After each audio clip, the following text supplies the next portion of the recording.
Greetings everyone. Today I am going to start class 12th NCERT biology. I'm starting from unit number 6, that is the reproduction. And in this unit we have 3 chapters, and today I will start from the chapter number 1, that is the sexual reproduction in flowering plants.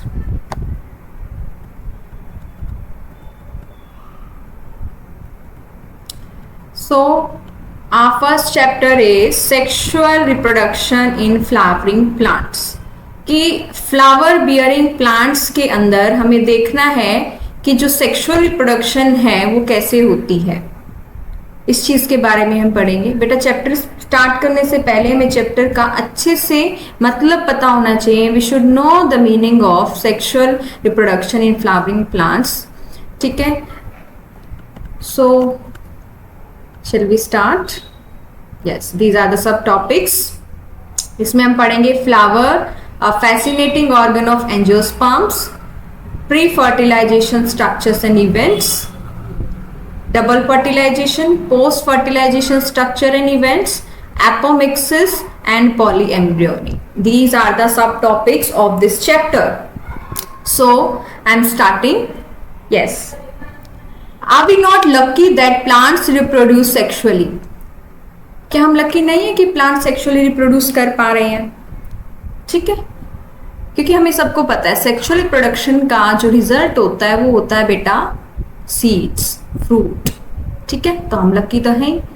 Then the myriads of flowers that we enjoy gazing at, the scents and the perfume that we swoon over, the rich colors that attract us, are all these as an aid to sexual reproduction. Aid क्या होते हैं?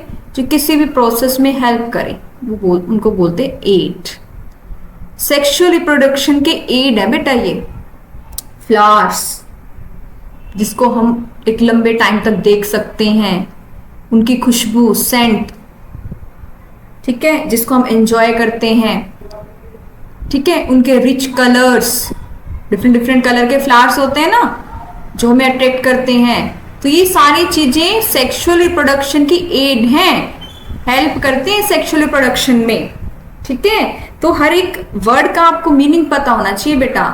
NCERT इसीलिए ही start की गई है कि अगर आप एनसीईआरटी की लाइन टू लाइन अच्छे से अंडरस्टैंडिंग बना लेंगे, then you can switch to the reference book. Before that you should understand each and every word of NCERT. Correct? Now, flowers do not exist only for us to be used for our own selfishness. Flower सिर्फ हमारी selfishness के लिए exist करते हैं। ठीक है ना? All flowering plants show sexual reproduction. ये इसका specific characteristics होता है flowering plants का कि वो sexual reproduction करते हैं। A look at the diversity of structures of the inflorescences, flowers and floral parts show an amazing range of adaptations to ensure formation of the end products of the sexual reproduction. The fruits and seeds. बड़े ध्यान से इस line को समझिए। अभी मैंने आपको बताया कि सेक्सुअल रिप्रोडक्शन का जो रिजल्ट होता है फ्रूट्स एंड सीड्स होते हैं। बहुत सारे ऐसे प्लांट हैं जो डाइवर्स हैं, ठीक है, in the sense of their structure, their floral parts, their arrangement.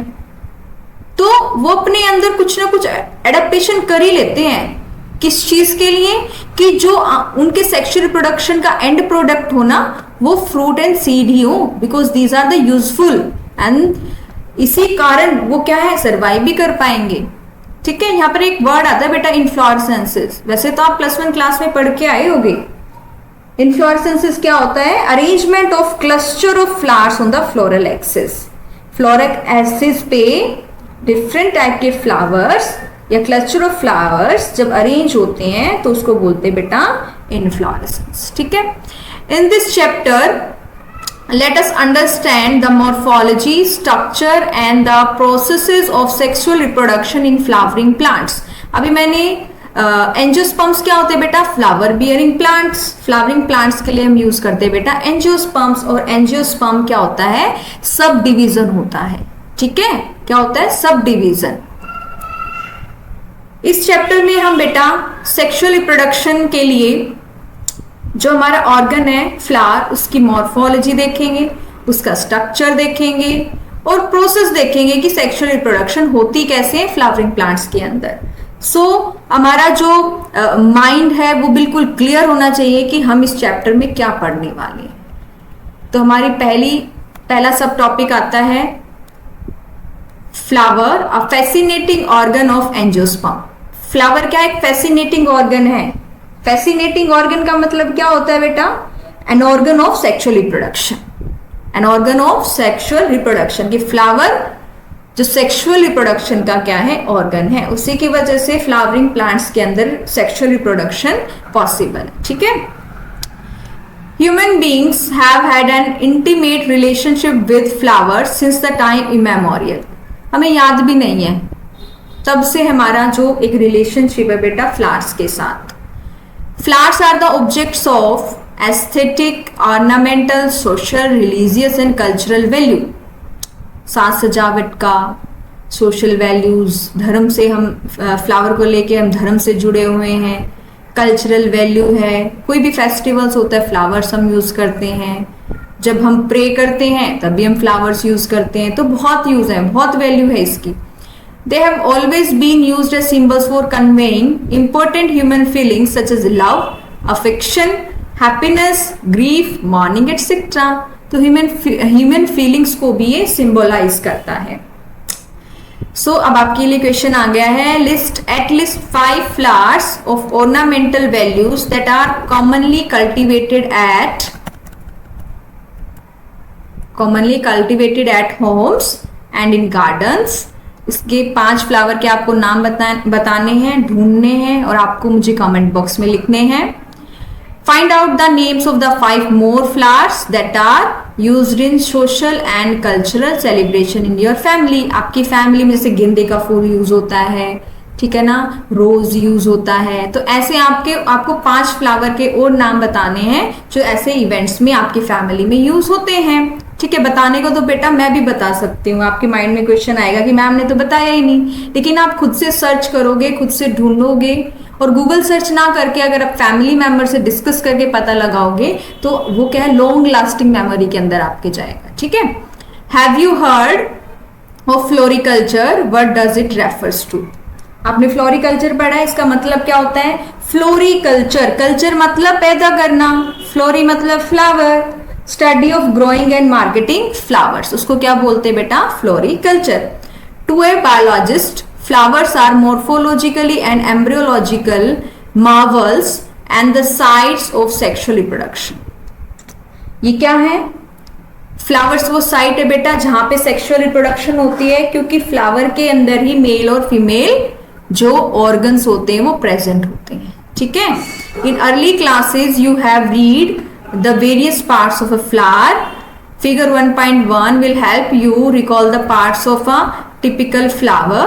Can you name the 2 parts in a flower in which the 2 most important units of sexual reproduction develop?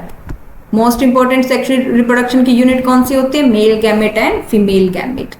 तो next सब topic पे switch करने से पहले मैं आपको ये diagram बताना चाहती हूँ, समझाना चाहती हूँ। सो दिस इज द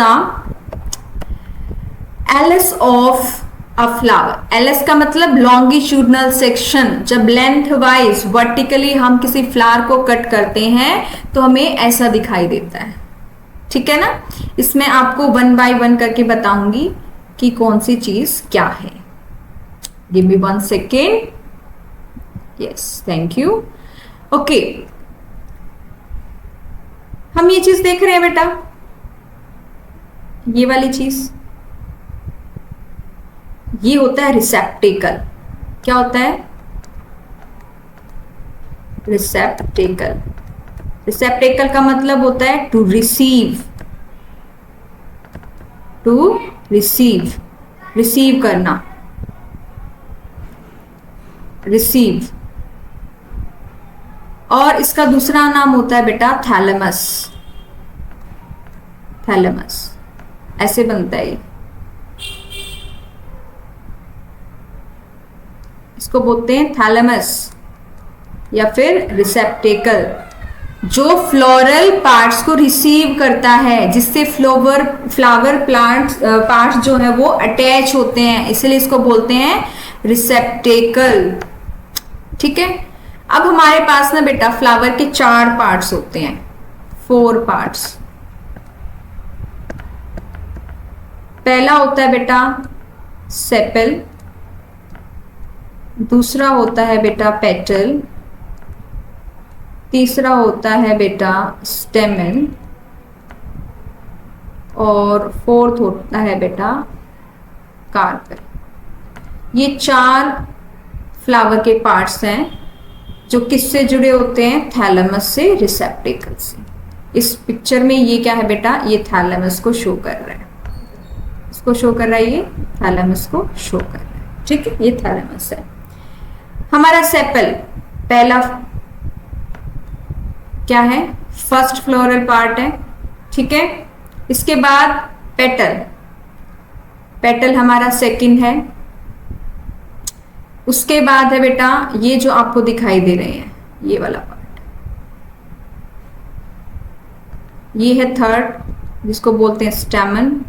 और ये जो आपको दिखाई दे रहा है यहां से यहां तक, ये हमारा फोर्थ पार्ट है। ठीक है, सेपल जो होते हैं बेटा ग्रीन कलर का पार्ट होता है, जब बर्ड कंडीशन में होता है एक फ्लावर, तब फ्लावर पार्ट्स को क्या करते हैं, ये प्रोटेक्ट करने का काम करते हैं। सेकंड है पेटल, पेटल कलरफुल होते हैं बेटा, पेटल क्या होते हैं, कलरफुल होते हैं, जो क्या करते हैं, इंसेक्ट्स को अपनी तरफ अट्रैक्ट करते हैं, और इंसेक्ट्स को ही क्यों, हमको भी करते हैं। ठीक है, थर्ड आता है बेटा हमारे पास स्टेमन। अब स्टेमन के 2 पार्ट होते हैं बेटा, एक तो ऊपर आपको ये बाइलोब स्ट्रक्चर दिख रहा है ना, इसको बोलते हैं एंथर, दिस इज बाइलोब, देखो first lobe and second lobe. और लंबी सी जो आपको ये ट्यूब दिखाई दे रही है, इसको बोलते हैं बेटा फिलामेंट, इसको क्या बोलते हैं, फिलामेंट। ठीक है, ये दोनों पार्ट किसके अंदर आते हैं बेटा, स्टैमन के अंदर आते हैं। किसके अंदर आते हैं, स्टैमन के अंदर आते हैं। फिर फोर्थ है हमारा कार्पल, कार्पल में हमें ऊपर ये स्ट्रक्चर दिखाई दे रहा है। ठीक है, इसको बोलते हैं बेटा स्टिग्मा, इसको क्या बोलते हैं, स्टिग्मा, जहां पर पोलन ग्रेन आएगा। और ये लंबी सी जो ट्यूब दिखाई दे रही है, इसको बोलते हैं स्टाइल।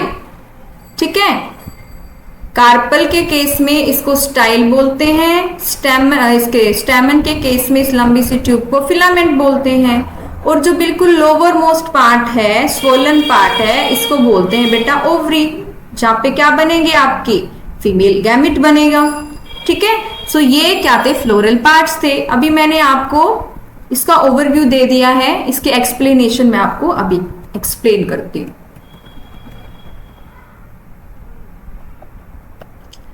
देखो बेटा एक बात अभी समझ लीजिए, जब मेल और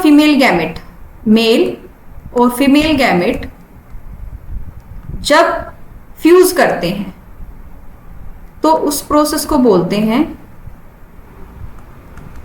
फर्टिलाइजेशन। ठीक है, ये हमारा मेन इवेंट हो गया। फर्टिलाइजेशन से पहले के सारे इवेंट को हम किसमें इंक्लूड करेंगे, प्री फर्टिलाइजेशन इवेंट्स में। ठीक है, और फर्टिलाइजेशन के बाद के इवेंट्स को बोलेंगे पोस्ट फर्टिलाइजेशन इवेंट्स। तो मेल और फीमेल गैमेट जब फ्यूज करेंगे उसको बोलेंगे फर्टिलाइजेशन। फर्टिलाइजेशन से पहले के जितनी भी प्रोसेसेस हो रही है ना एक फ्लावर के अंदर, उसको हम पढ़ेंगे बेटा प्री फर्टिलाइजेशन के अंदर, और फर्टिलाइजेशन होने के बाद के जो है वो हम पढ़ेंगे बेटा पोस्ट फर्टिलाइजेशन इवेंट्स के अंदर। अब खुद सोच के तो देखो, फर्टिलाइजेशन से पहले क्या इवेंट हो सकते हैं, पहले यही इवेंट हो सकते हैं कि मेल गैमेट कैसे बनेगा, फीमेल गैमेट कैसे बनेगा, उसकी क्या मॉर्फोलॉजी होगी, तो वो हम प्री फर्टिलाइजेशन के अंदर पढ़ेंगे। फर्टिलाइजेशन के बाद हम पढ़ेंगे बेटा कैसे सीड बनता है, कैसे फ्रूट बनता है, ठीक है, ये सारी चीजें पढ़ेंगे। क्लियर है ना बेटा? नाउ आ जाओ हमारे सब टॉपिक पे, दैट इज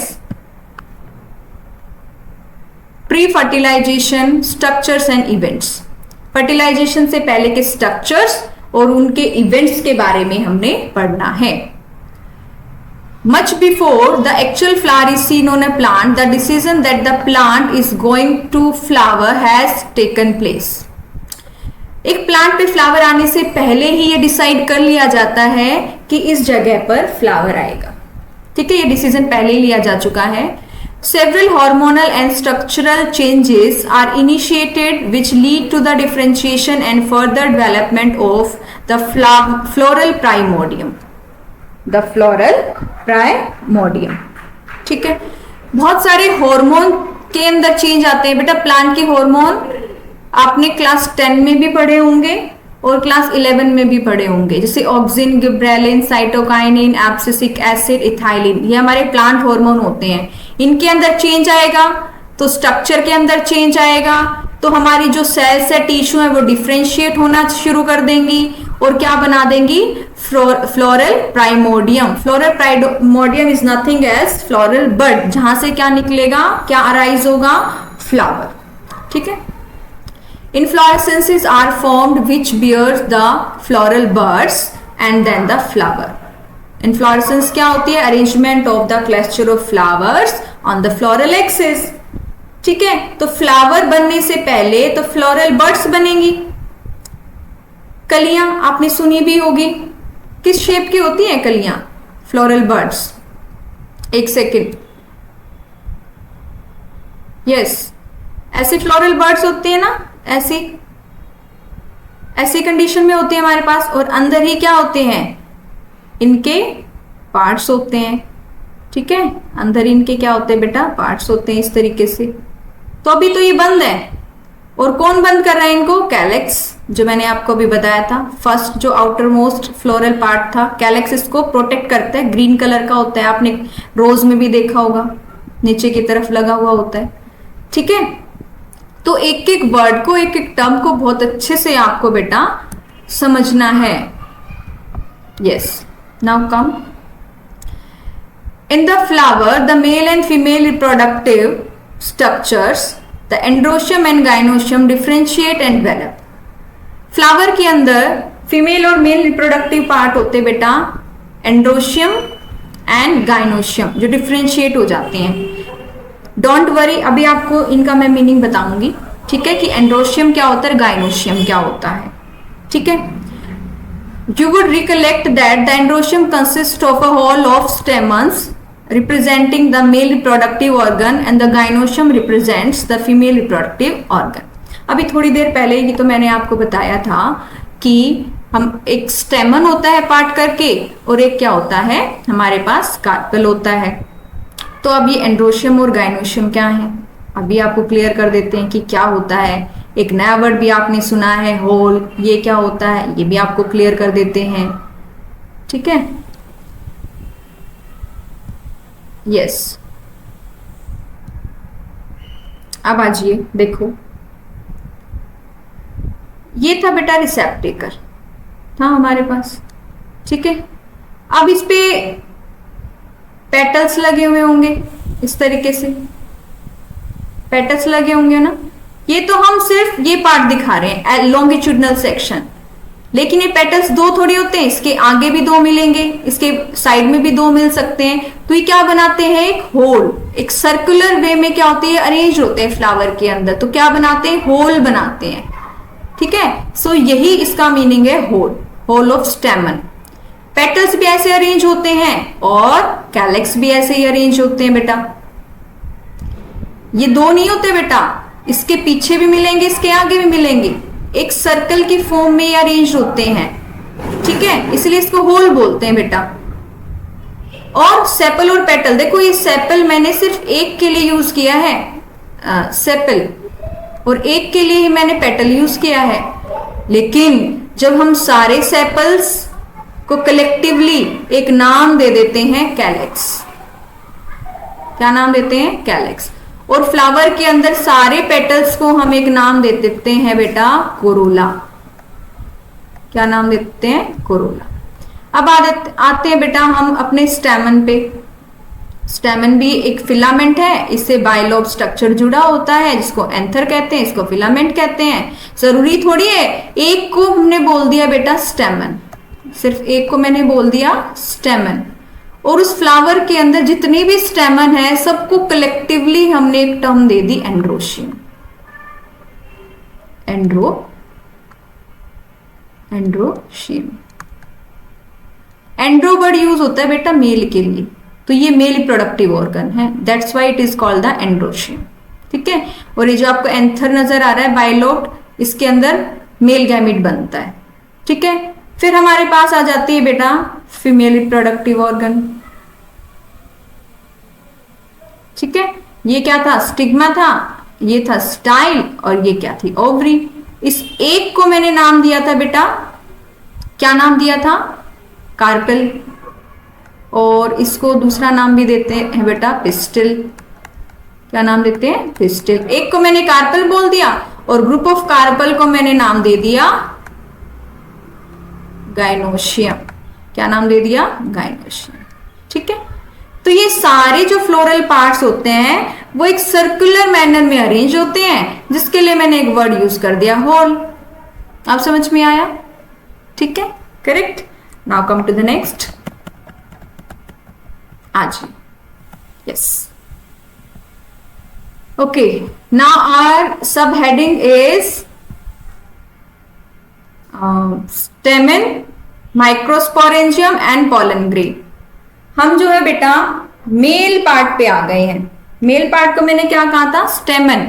स्टेमन के अंदर है माइक्रोस्पोरेंजियम और माइक्रोस्पोरेंजियम के अंदर है पोलन ग्रेन्स। ठीक है, तो हम देखो बेटा मैंने ये स्ट्रक्चर बनाया था, यस ये स्ट्रक्चर बनाया था ना मैंने। अब मैं इसको थोड़ा सा और डीपली एक्सप्लेन करती हूँ ताकि आपको अच्छे से समझ आ जाए। पहले तो आपको बेटा यही पता होना चाहिए कि स्टेमन के अंदर दो पार्ट आते हैं, एक तो बाइलोब स्ट्रक्चर आता है एंथर, और एक लंबी सी ट्यूब आती है जिसको हम बोलते हैं फिलामेंट स्टॉक, जिससे ये रिसेप्टेकल से जुड़ा हुआ होता है। समझ में आया? अब ये बाइलोब ऐसे होती है बेटा, एक लोब और दूसरी लोब, इस तरीके से बाइलोब होता है। दिख रहे ना, ये पूरी एक ऐसे, ये एक लोब और ये दूसरी लोब। ठीक है, इसके अंदर बेटा देखो इस तरीके से कुछ स्ट्रक्चर होता है। ये अब दिख रही है ना, यहां पे कुछ टिश्यू होता है बेटा, यहां पे टिश्यूज होते हैं इसके अंदर। ये पूरा तो क्या है? एंथर है, और इनको बोलते हैं बेटा हम माइक्रोस्पोरेंजियम, जो हमारी हेडिंग में है माइक्रोस्पोरेंजियम। ठीक है, और इसके अंदर ही क्या बनेंगे? Pollen grain. ठीक है, तो सब हेडिंग में था मेरे पास anther, microsporangium and pollen grain. Anther के अंदर माइक्रोस्पोरेंजियम और माइक्रोस्पोरेंजियम के अंदर पोलन ग्रेन्स। अब आ जाओ, स्टार्ट करते हैं। Figure 1.2a shows the two parts of a typical stamen, the long and slender stalk called the filament। जो लंबी सी ट्यूब है, स्टॉक लाइक स्ट्रक्चर है, उसको बोलेंगे फिलामेंट, और टर्मिनल जनरली बाइलोब स्ट्रक्चर उसको बोलेंगे एंथर। तो याद रखना बेटा स्टेमन मेल रिप्रोडक्टिव पार्ट, दो पार्ट होते हैं इसके, फिलामेंट और एंथर। ठीक है, एंथर बाइलोब्ड होता है, फिलामेंट स्टॉक लाइक स्ट्रक्चर होता है। The proximal end of the filament is attached to the thalamus और the petal of the flower.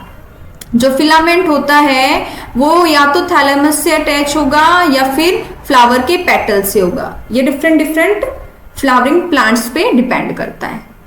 अब यहाँ एक वर्ड आया proximal and. What is proximal and?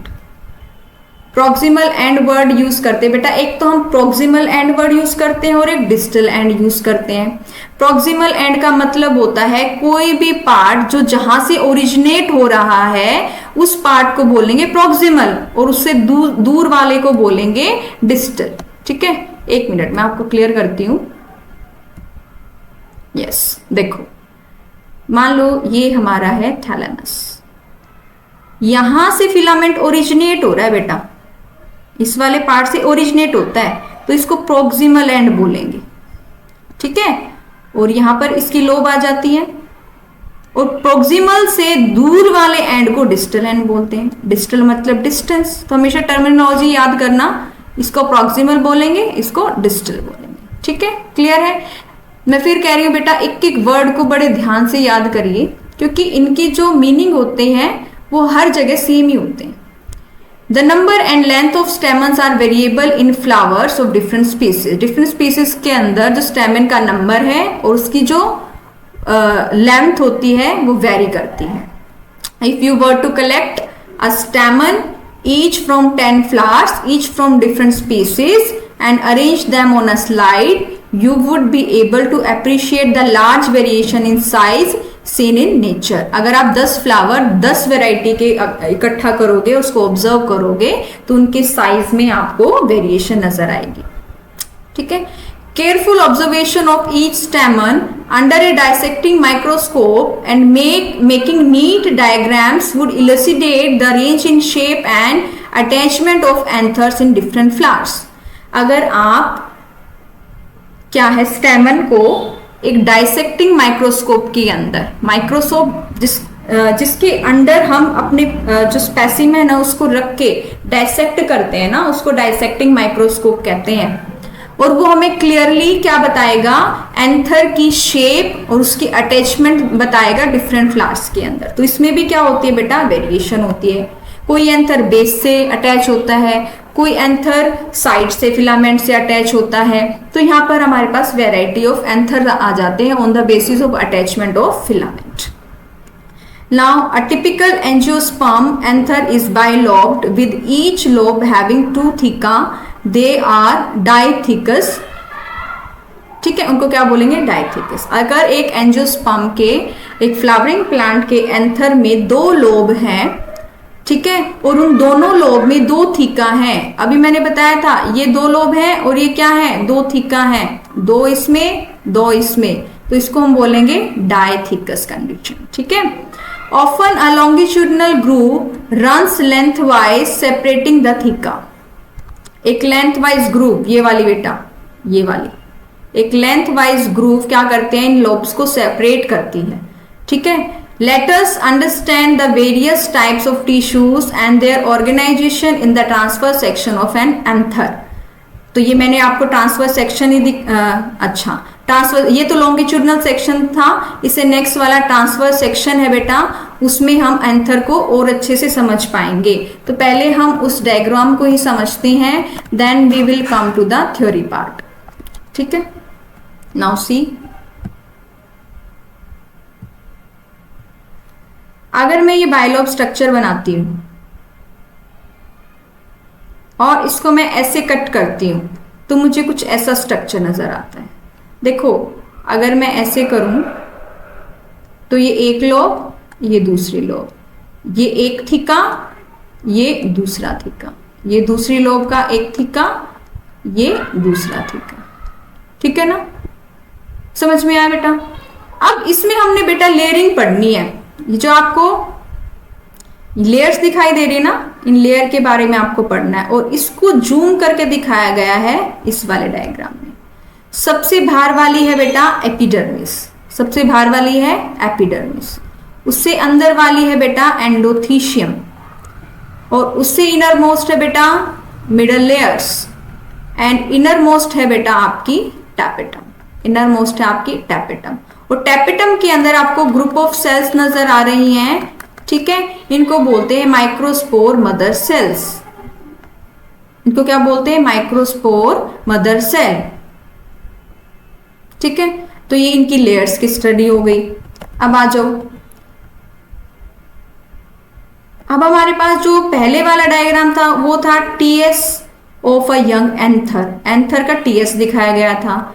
दूसरे में एक माइक्रोस्पोरेंजियम दिखाया गया था जो कि वॉल लेयर्स को दिखा रहा था। माइक्रोस्पोरेंजियम मैंने आपको बताया था बेटा, इन लोब्स के अंदर ये जो आपको गोल गोल थिक्का नजर आ रहे हैं ना, इनको ही माइक्रोस्पोरेंजियम बोलते हैं, जिसके अंदर माइक्रोस्पोर मदर सेल्स होती हैं जो कि क्या बनाती हैं, पोलन ग्रेन्स को बनाती हैं, माइक्रोस्पोर को बनाती हैं। ठीक है, अब ये जो हमें थर्ड डायग्राम जो नजर आ रहा है बेटा, ये है एक मेच्योर डिहाइस्ड एंथर।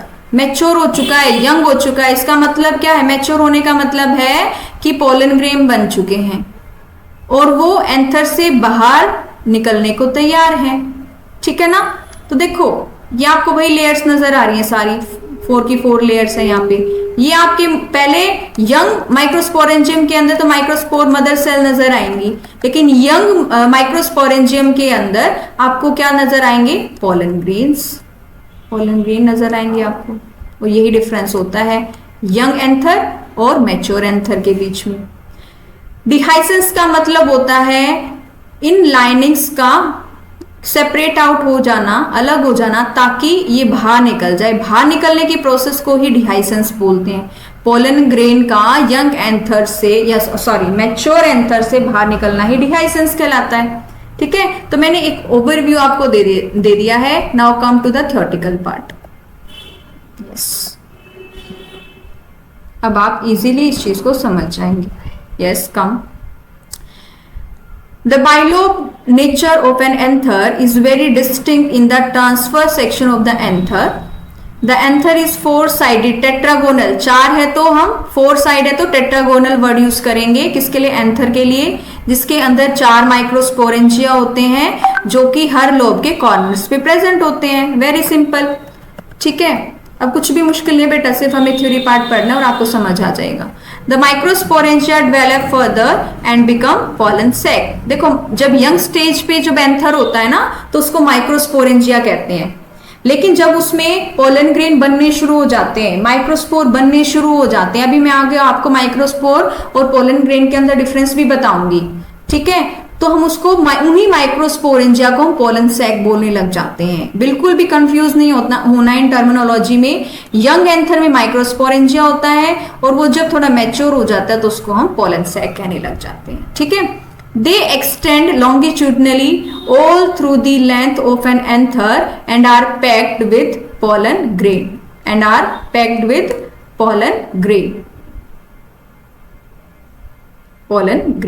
ठीक है, ये जो माइक्रोस्पोरेंजिया होते हैं बेटा पूरी लेंथ वाइज फैल जाते हैं ये 4 थीका के अंदर, और उनके अंदर क्या बनते हैं, पोलन ग्रेन बनते हैं। स्ट्रक्चर ऑफ माइक्रोस्पोरेंजियम का भी मैंने स्ट्रक्चर बताया, टीएस जब मैंने लिया था, उसके अंदर उसकी जो बाहर की एक सर्कुलर ही आउटलाइन थी। ठीक है, और उसके अंदर कितनी लेयर थी, 4 वॉल लेयर्स थी। ठीक है, सबसे बाहर वाली epidermis, then endothecium, then middle layer and the inner most tapetum. अब इनके बारे में पढ़ते हैं इनका क्या फंक्शन है। तो पहली आउटर 3 वॉल लेयर्स है, कौन सी, एपिडर्मिस, एंडोथीशियम, मिडल लेयर, ये प्रोटेक्शन का काम करती हैं और एंथर के बर्स्ट होने में, उसका डिहाइसेंस होने में हेल्प करती है ताकि पोलन ग्रेन रिलीज हो जाए।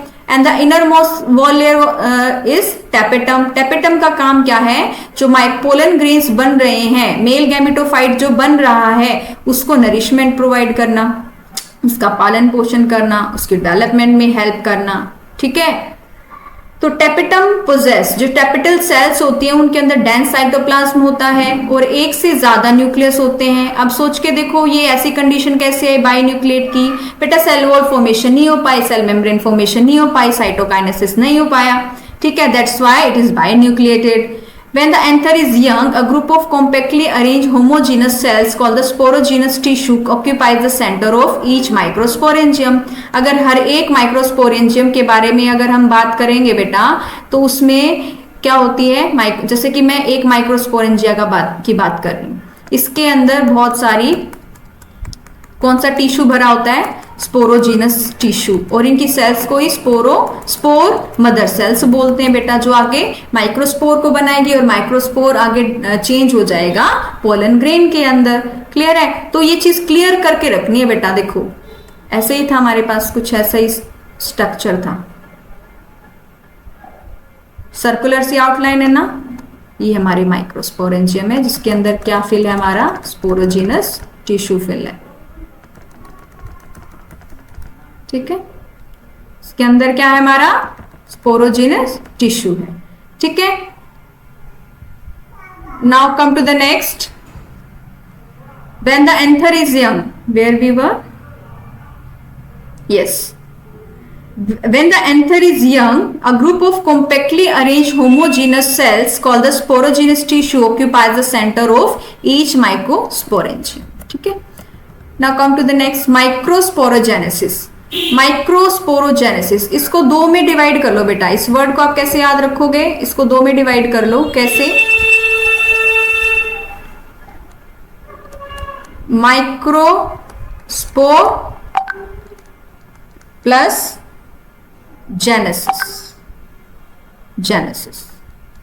ठीक है, माइक्रोस्पोर प्लस में जेनेसिस। अब इसका मतलब समझिए, माइक्रोस्पोर, स्पोरोजीनस टिश्यू या फिर स्पोर मदर सेल क्या बनाएंगी, माइक्रोस्पोर बनाएंगी।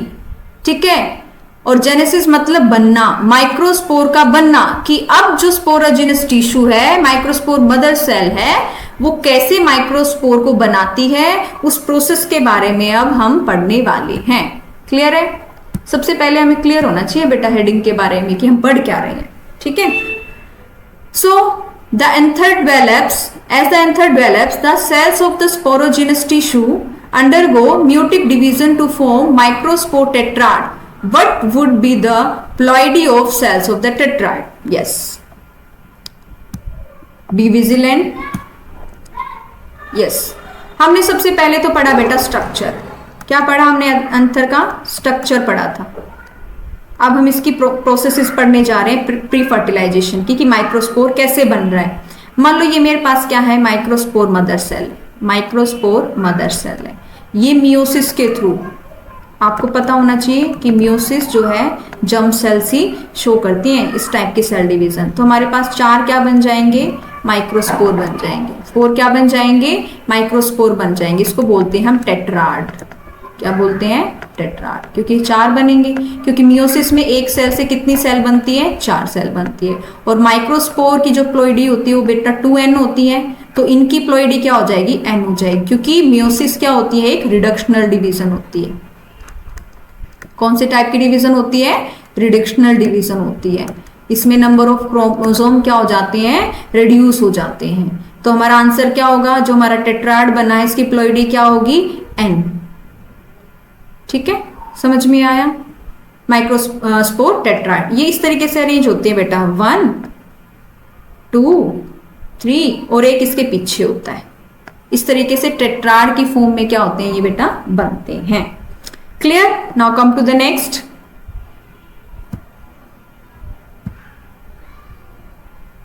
यस,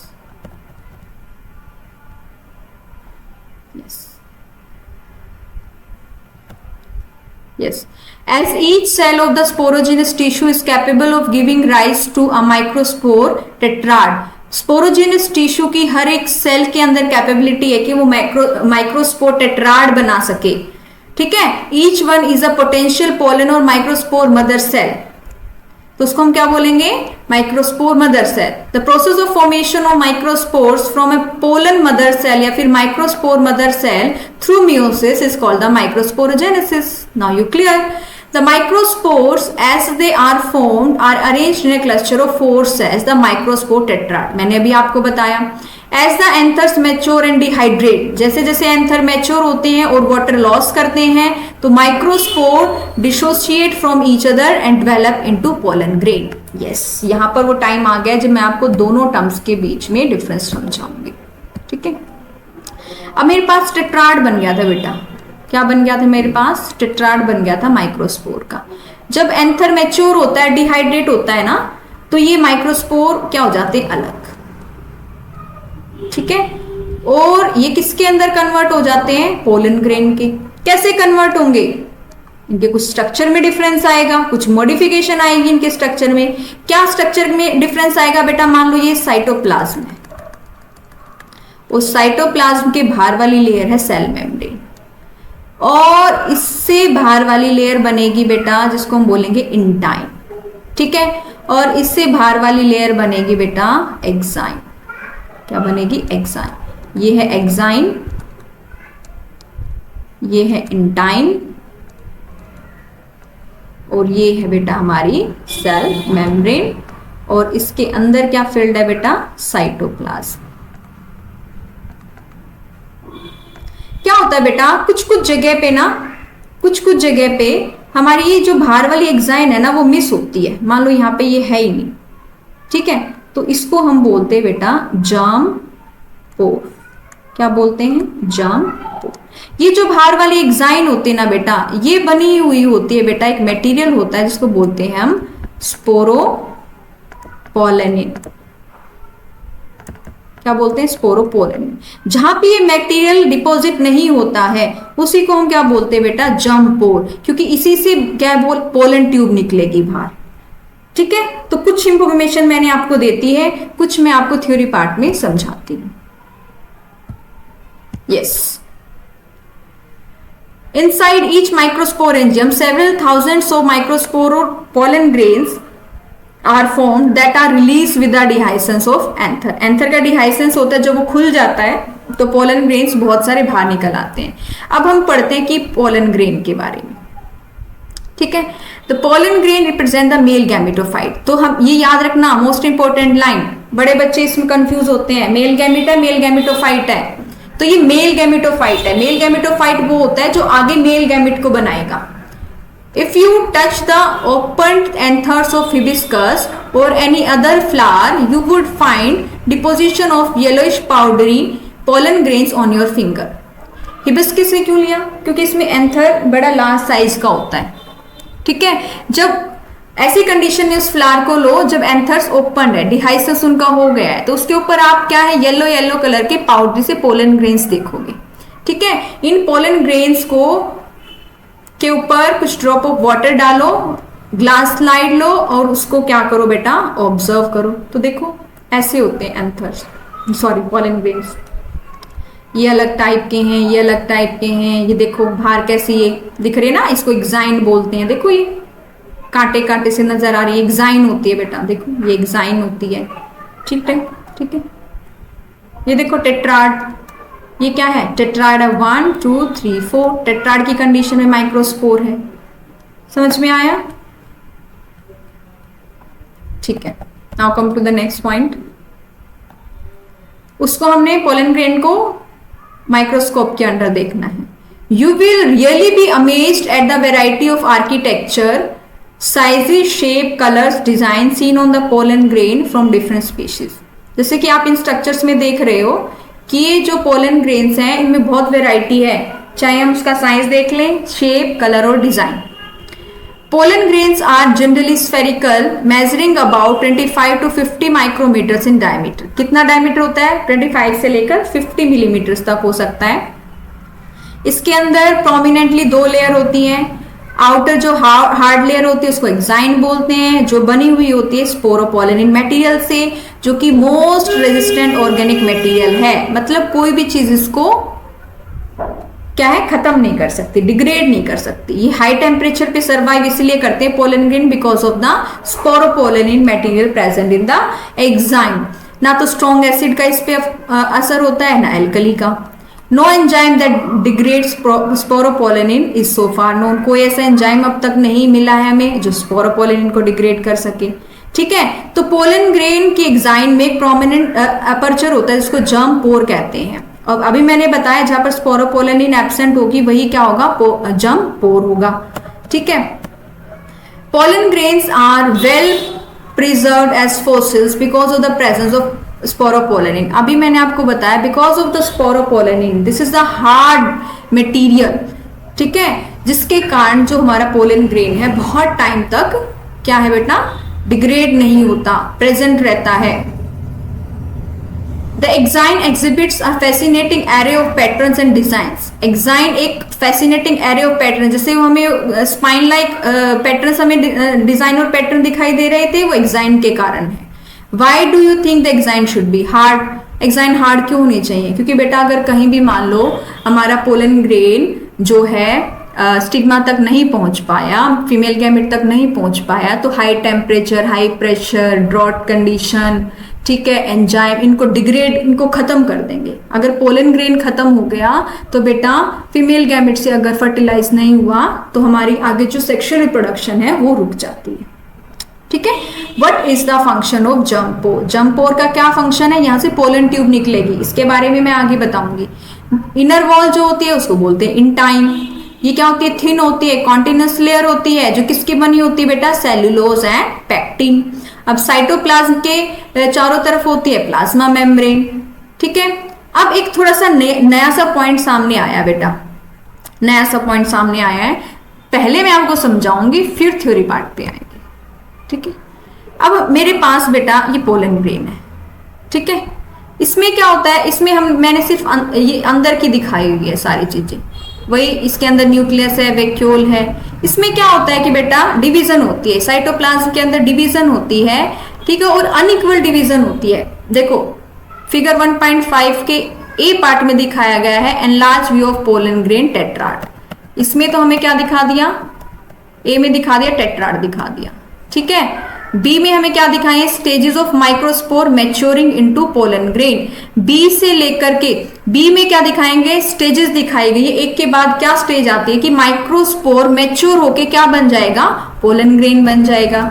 ठीक है ना, अभी वही इनके इसके चारों तरफ लेयर्स आनी शुरू हो जाएगी, एक्साइन, इंटाइन और मेम्ब्रेन तो होती ही है। और इसके अंदर क्या चेंजेस आएंगे कि देखो स्पिंडल बन गया, यानी कि सेंट्रियोल ने क्या डिवीजन शुरू कर दी है। और एक अनइक्वल सी डिवीजन होती है अंदर साइटोप्लाज्म के अंदर। ठीक है, जिसमें से एक बड़ी सेल बनती है that is the vegetative cell, और एक छोटी सेल बनती है generative cell. That's why it is called the unequal division. Now you tell me, is it mitosis or meiosis? Yes, it is mitosis because two cells are formed from the one cell. ठीक है, इसमें एक बड़ा सा nucleus और बहुत सारा cytoplasm होगा, और दूसरे में क्या है? बहुत छोटा सा न्यूक्लियस और बहुत कम डिपोजिशन होगी, और ऐसा लगेगा कि जैसे वेजिटेटिव सेल के साइटोप्लाज्म में ही जनरेटिव सेल फ्लोट कर रही है। ठीक है, अब क्या होता है? बहुत सारे एंजियोस्पर्म की स्पीसीज ऐसी होती हैं जिसमें इसी स्टेज पे क्या है? आपका पोलन ग्रेन एंथर से बाहर आ जाता है। लेकिन कुछ एंजियोस्पर्म की स्पीसीज ऐसी होती हैं जिसमें क्या होता है कि एक स्टेज और आगे आ जाती है कि जनरेटिव सेल आगे डिवाइड होके, माइटोसिस से डिवाइड होके क्या बना देता है? 2 मेल न्यूक्लियाई बना देता है। तो ये वाली स्टेज है 2 सेल स्टेज, जिसमें एक वेजिटेटिव सेल है और एक जनरेटिव सेल है। लेकिन ये वाली स्टेज क्या है? 3 सेल स्टेज, जिसमें एक वेजिटेटिव सेल और 2 मेल न्यूक्लियाई हैं। तो कुछ एंजियोस्पर्म स्पीसीज ऐसी होती हैं जो 2 सेल स्टेज पे ही पोलन ग्रेन को एंथर से बाहर निकाल देती हैं, या फिर वो बाहर निकल आता है। लेकिन कुछ स्पीसीज ऐसी होती हैं कि 3 सेल स्टेज में पोलन ग्रेन क्या होता है? एंथर से बाहर आता है। Now clear? अब बिल्कुल ही थ्योरी पार्ट बिल्कुल ही इजी हो गई। Now you can see, come when the pollen grain is mature it contains 2 cells। जब ये मैच्योर होती है तो 2 सेल होती हैं, vegetative cell and generative cell, जैसे कि फिगर में दिखाया गया है। वेजिटेटिव सेल बिगर होती है क्योंकि इसमें अबंडेंस फूड रिजर्व होता है और एक लार्ज इरेगुलरली शेप्ड न्यूक्लियस होता है। जनरेटिव सेल्स होती है वो स्मॉल होती है और ऐसा लग रहा होता है कि वो साइटोप्लाज्म ऑफ वेजिटेटिव सेल में फ्लोट कर रही है। ठीक है, तो ये आपकी स्पिंडल शेप की होती है आपकी वेजिटेटिव सेल, जिसके अंदर डेंस साइटोप्लाज्म है और एक न्यूक्लियस है। 60% एंजियोस्पर्म ऐसे हैं जिसमें पोलन ग्रेन 2 सेल स्टेज में शेड हो जाते हैं, और रिमेनिंग स्पीसीज ऐसी होती हैं जो 3 सेल स्टेज में क्या होती है बेटा? शेड होते हैं, जिसके अंदर पोलन ग्रेन, जिसमें 2 मेल गैमेट्स होते हैं और एक वेजिटेटिव सेल होती है। ठीक है, बहुत इजीली समझ आ गया ना? Yes. Pollen grains of many species cause severe allergies and bronchial afflictions in some people, often leading to chronic respiratory disorders like asthma and bronchitis. Asthma में तो आपका जो एल्वेलाई है उसका सरफेस कम हो जाता है, गैसेस एक्सचेंज बहुत कम हो पाता है। ब्रोंकाइटिस में क्या होता है? जो ब्रोंकियल ट्यूब्स होती है उसके अंदर इन्फ्लामेशन हो जाती है because of the pollen grain. तो पोलन ग्रेन एलर्जी भी कॉज करता है। ठीक है ना? It may be mention that parthenium जिसको का कॉमन नेम है कैरेट ग्रास। ये बेटा पीएमटी का क्वेश्चन है, कैरेट ग्रास का साइंटिफिक नेम होता है पार्थेनियम, और यहां से क्वेश्चन बनता है। ठीक है, ये इंडिया के अंदर आया, यानी कि दूसरी कंट्री से आया। कब आया? जब हम वीट को दूसरी कंट्री से इंपोर्ट कर रहे थे, और ये क्या था? एक कंटेमिनेंट था। क्या था? कंटेमिनेंट। कंटेमिनेंट क्या होता है? जो किसी चीज को क्या कर देता है? कंटेमिनेट कर देता है। ठीक है, अशुद्ध कर देता है। ठीक है, it has been ubiquitous in occurrence and cause pollen allergy. ठीक है, यूबिक्विटस का मतलब होता है एवरीवेयर, वेरी कॉमन, हमें मिल जाएगा। और ये क्या कोज करता है बेटा? Pollen allergy. ठीक है, जो कैरेट ग्रास है, इसका जो पोलन ग्रेन है वो पोलन एलर्जी कॉज करता है। ठीक है, now come to the next. Pollen grains are rich in nutrients. इनके अंदर न्यूट्रिएंट्स भी होते हैं बेटा। ठीक है, और आजकल ये फैशन बन गया है कि पोलन टैबलेट्स लेने का, क्योंकि ये एज अ फूड सप्लीमेंट लिए जाते हैं। ठीक है, in western countries a large number of pollen products in the form of tablet and syrup are available in market. Western countries में पोलन ग्रेन्स की टैबलेट्स भी आ रही हैं और सिरप्स भी आ रहे हैं, because this is a food supplement जो हमें न्यूट्रिएंट्स प्रोवाइड करता है। ठीक है, इसीलिए पोलन की कंजप्शन की जाती है एथलीट्स के द्वारा, ताकि उसको इससे एनर्जी मिल सके और वो अपनी परफॉर्मेंस को एनहांस कर सके, और रेस हॉर्सेस को भी दी जाती है, जैसे कि यहाँ पिक्चर में दिखाया गया। देखो द एनर्जी शेक, जिसमें पोलन ग्रेन से बनाया हुआ है, बी पोलन क्रीम। ठीक है, देखो कितनी सारी चीजें, बी पोलन फ्रॉम इंग्लैंड। ठीक है, तो इसके टैबलेट्स भी हैं। देखो,